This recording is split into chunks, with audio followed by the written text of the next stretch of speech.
코스피 4천 시대를 살고 있습니다. 진격의 이 시장 전격 분석해드리도록 할게요. 오늘 이 시간 권소연 마케린 센터장과 함께하겠습니다. 센터장님 반갑습니다. 네, 안녕하세요. 네. 자, 우리가 코스피 4천을 보고야 말았습니다. 어제. 맞네요. 예, 네. 역사를 쭉 한번 좀 말씀해 주시죠. 예. 어제 코스피 지수 4,042.83으로 거래를 마쳤는데요. 네네. 정말 사상 최고치를 그동안에도 계속 이제 매일매일 갈아치우고 있었는데, 네. 이제 앞자리가 이제 바뀐 거잖아요. 4로, 3에서 4로 바뀐 건데, 이 3에서 코스피 4천, 5천을 볼 수 있을까 했는데, 너무 생각보다 좀 빨리 온 것 같고요. 일단 올 들어서 보면 이제 68.49% 어제 종가 기준으로 보면 그만큼 올랐고요. 이게 미국의 S&P 500 지수 상승률이 올 들어 15% 정도인데, 이 국내 증시 상승률이 거의 4배 이상인 거예요. 네. 그래서 올해 전 세계 주요 지수, 그러니까 주요 32개국 42개 지수 중에 상승률 뭐 압도적으로 1위고요. 사실 올 초만 해도 뭐 워낙에 이제 미국장 투자하는 분들이 수익을 많이 얻고 이러니까 네. 국장 탈출 진흥순 뭐 이런 이제 자주 섞인 맞아요. 유행어가 생기기도 네. 했었는데, 이제 새 정부 들어서 국내 증시가 오르니까 국장으로 이제 복귀하는 것도 진흥순이라는 얘기가 좀 들리기 시작했었어요. 네. 근데 이제 쭉 역사를 보면 1983년에 코스피 지수가 출범을 했거든요. 그때 코스피 구성 종목으로 이제 지수를 구성을 해서 그 지수를 100으로 놓고 봤을 때 네. 이제 이 지수가 1000을 찍는데 6년 2개월이 걸렸어요. 그리고 2000 찍는데 18년 4개월이나 걸렸고요. 네. 3000을 찍는데 13년 6개월 걸렸는데 이제 3000에서 4000 넘어가는데 4년 9개월밖에 안 걸렸습니다. 오. 이게 이제 1000선 넘어설 때는 수출 기업이 굉장히 주도를 했었는데요. 그때가 이제 저유가, 저금리, 저환율, 3저 호황식이었잖아요. 그 이후에 뭐 외환위기 겪고 뭐 그러면서 증시 급락도 경험하고 뭐 이랬었는데, 그러면서 이제 2000선 돌파까지 시간이 굉장히 많이 걸렸었고, 이게 2007년에 2000선을 돌파할 때는 그때는 이제 펀드의 인기가 굉장히 이제 주역이었던 건데, 네. 그때 제 기억에도 위례셋에 그 인사이트 펀드 들겠다고 증권사 앞에서 이제 오픈런하고 그래요? 오. 줄 서서 문 열기 기다리고 막 이랬었던 오. 시기였거든요. 그래서 네. 이 펀드로 굉장히 돈이 많이 들어왔고, 펀드에서 이제 주식을 사니까 이 이제 유동성이 들어온 거죠, 증시에. 그러면서 2000선 돌파를 했는데, 뭐 3000선 돌파는 이제 코로나19 때 뭐 각국이 유동성을 많이 풀었죠. 네네네. 금리 인하하고 이러면서 돈이 풀리니까 그 돈이 이제 증시로 몰렸고, 국내에서는 그때 이제 동학개미 운동이 본격적으로 일어나면서 맞습니다. 예. 개인들이 대거 이제 증시에 유입되고, 주식을 안 하던 분들도 이제 계좌 만들어서 주식 투자하고, 뭐 삼성전자 특히나 이제 많이 갖고 있고 이러면서 이제 3000선 넘어섰는데, 지금 이제 4000선 넘어서기까지는 굉장히 짧은 시간, 4년 9개월이니까 그렇네요. 엄청 빠른 속도로 오른 거예요. 네. 이렇게 역사를 쭉 한번 읊어주시니까 지금 4천 고지 이런 날도 왔구나 이런 생각이 들고, 그럼 센터장님은 4,000피 돌파에 대한 중요 뭐랄까요 모멘텀이 뭐였는지 어떻게 분석하셨어요? 또 이제 증시가 오르면 왜 올랐는지 약간 사후적으로 네. 이제 요인들을 이제 분석을 하잖아요. 네. 근데 사실 우리나라 증시가 이제 본격적으로 오르기 시작한 게 정부가 바뀌고 나서요. 새 정부 새 들어서예요. 정부로. 새 정부 들어서 이 새 정부의 정책 자체가 증시를 부양하겠다는 강력한 의지를 보여줬고, 거기에 따른 여러 가지 입법이 진행이 되면서 이제 한국 증시가 좀 바뀌려나 보네라는 네. 생각들을 외국인도 하기 시작했고, 이런 게 굉장히 큰 거라고 생각하는데, 여러 요인이 있지만 저는 이제 가장 큰 요인으로 꼽는 게 정부의 증시 부양 체계라고 봅니다. 그러니까 이게 사실 부동산 시장으로 돈이 흘러 들어가지 않게 증시를 이제 좀 부양하겠다라는 의지를 가지고 이제 처음부터 관련된 이제 정부 정책들이 좀 많았었는데, 뭐 일단은 이제 정부 들어서 주주 권익을 지배하는 지배주주가 문제라는 인식을 굉장히 많이 갖고 있었고, 네. 그래서 상법 개정안 처음에 이제 그 통과가 된 게 이사의 충실 의무 대상을 기존의 회사에서 이제 주주로 확대를 했잖아요. 이런 상법 개정안이 통과가 되면서 그러면 이제 한국의 고질적인, 그러니까 사실 한국 증시의 디스카운트 가장 큰 요인이라는 게 이게 그 지배주주 문제였거든요. 네. 그러니까 일반 모든 주주들의 권익을 이제 동시에 보호하는 게 아니라 지배주주, 그러니까 우리가 소위 말하는 재벌, 오너 이런 이제 이 주요 주주의 권익을 보호하는데 이제 좀 우선순위가 있었던 증시기 때문에 그런 것들이 좀 바뀌겠다라는 기대감이 굉장히 컸었고, 그리고 이제 2차 상법 개정안은 뭐 집중투표제 의무화라든가 감사위원회 분리선출하는 걸 확대하는 이런 내용을 담은 이제 2차 상법 개정안이 국회도 통과가 됐고, 지금 이제 3차 상법 개정안 논의 중이잖아요. 자사주를 이제 취득한 후에 의무적으로 소각하는 네. 안, 요것들이 이제 담겨 있는 건데, 이렇게 되면 뭐 당연히 시장에서 유통되는 주식수가 줄어들니까 주당 이익이 높아지게 되고 주주 가치가 올라갈 수밖에 없죠. 근데 이게 정부의 의지가 이렇게 강력하다는 거를 확인한 게 사실 우리 이제 세법 개정안 나왔을 때 단일 종목에 대한 대주주 판단 기준을 원래는 이제 50억이었는데 이걸 10억 원으로 좀 강화를 했을 때 시장이 굉장히 이제 발작적인 네네네. 증세를 보였었잖아요.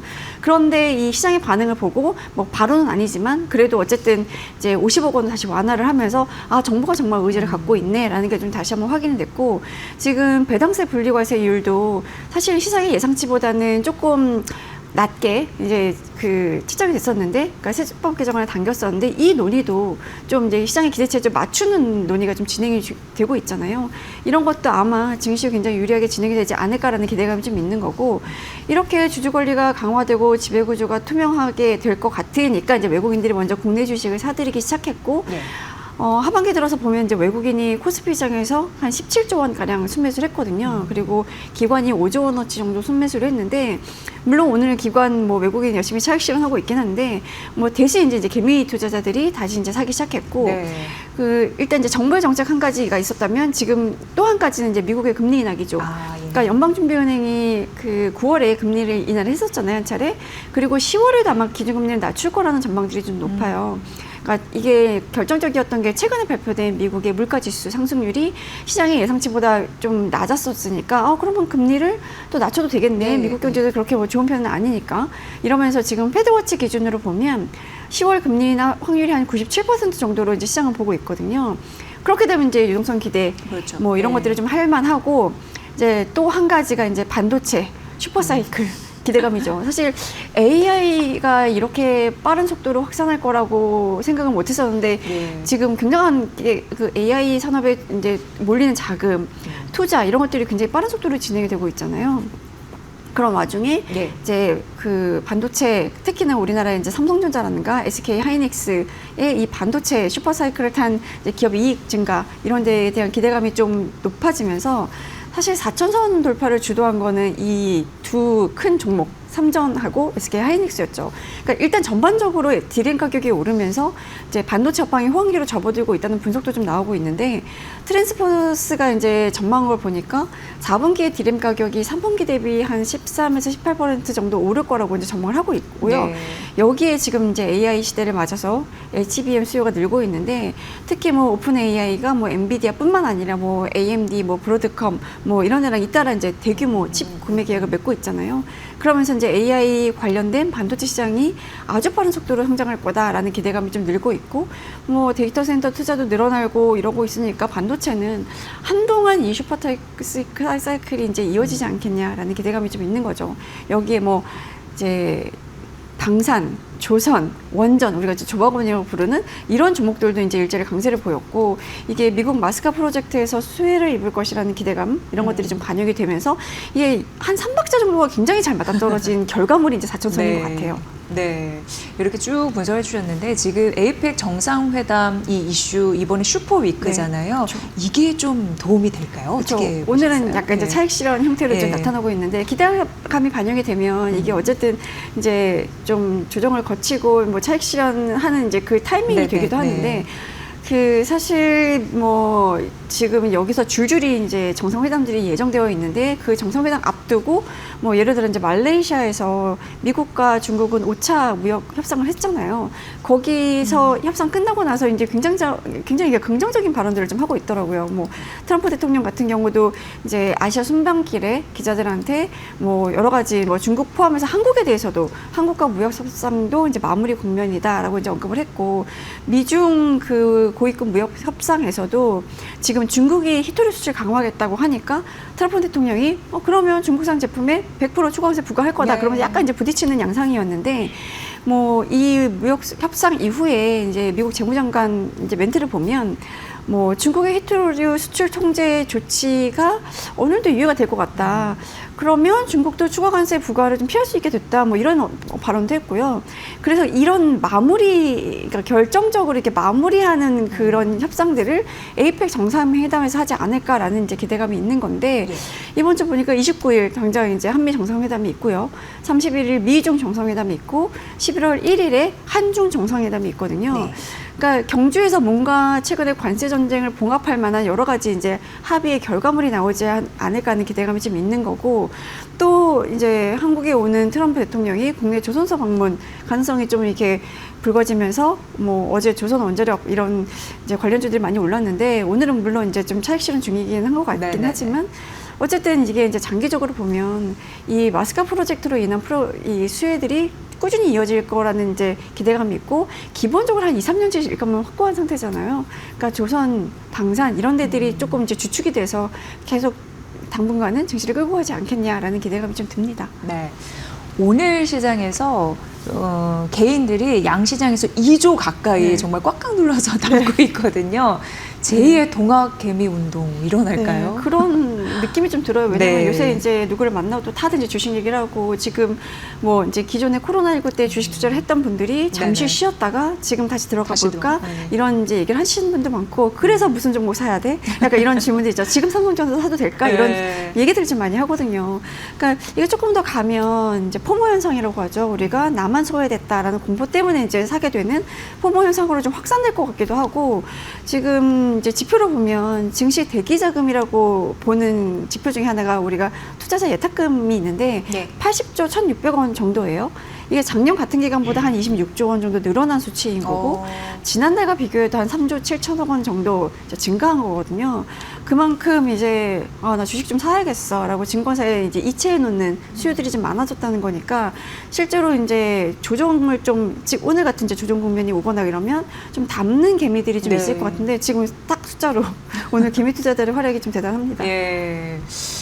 그리고 이렇게 오르니까 뭐 개인이 선방해줘서 좋은데, 약간 우려는 고점에 대한 우려. 그러니까 증시의 큰 손은 또 국민연금이잖아요. 네, 그쵸. 여기서 팔 수 있다라는 우려가 있는데, 이건 또 맞아. 어떻게 볼까요? 국민연금이 웬만한 기업들의 지분 아마 거의 들고 있을 텐데, 네네. 이제 주요 기업들 3분기 기준으로 보면 보유 지분율 5% 이상이라고 공시한 기업이 293개나 돼요.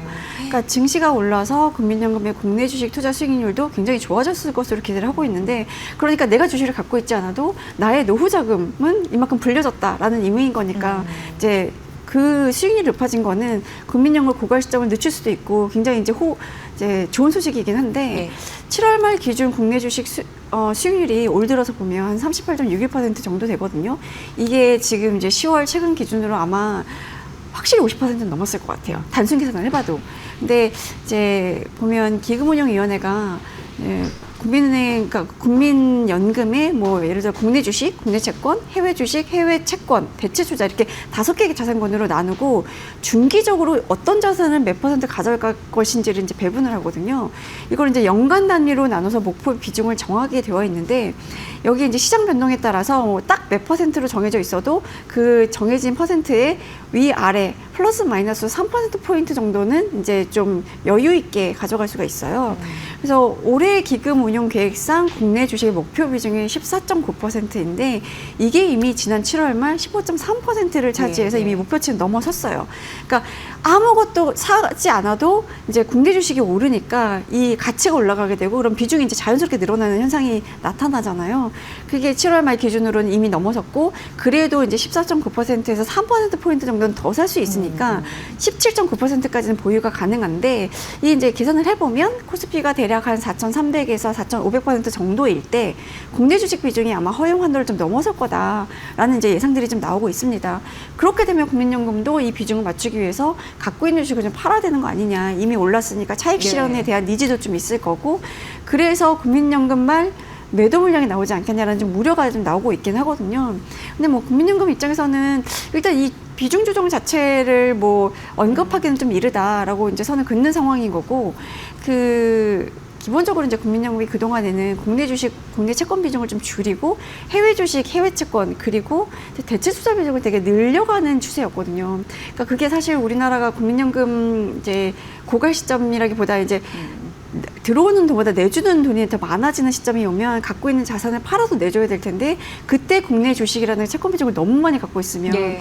이거는 무조건 팔아야 되는 건데 그렇게 되면 국내 금융시장에 영향을 줄 수밖에 없기 때문에 그 이유도 사실 있었거든요. 해외 자산이 더 유망하다라는 느낌도 있지만 그 팔아야 되는 시점에 왔을 때 이제 대비책이기도 그렇죠. 했었는데 이제 최근에 국장이 이렇게 오르니까 국내 주식 비중 더 늘려야 되는 거 아니냐라는 얘기가 좀 나오고 있고 기본적으로 정부의 정책 기조를 무시할 수 없으니까 뭐 국민연금의 국내 주식 비중, 목표 비중을 좀 늘리는 방향으로 가지 않겠냐는 얘기가 좀 나오고 있고 실제로 최근 국감에서 김태현 이사장, 국민연금 이사장이라든가 정은경 보건복지부 장관도 일단 국내 기업의 비중을 줄일 때의 상황과 지금의 상황이 많이 다르다. 거버넌스도 많이 좋아졌고 정부가 그렇게 하는 쪽으로 가고 있고 그리고 여러 가지 이제 뭐 미국과 우리나라의 경제 성장률 격차도 많이 줄어들었고 네. 이러니까 지금은 국내 주식을 좀 비중을 늘려야 되는 시기가 아닌가라는 약간 긍정적인 멘트들을 좀 했거든요.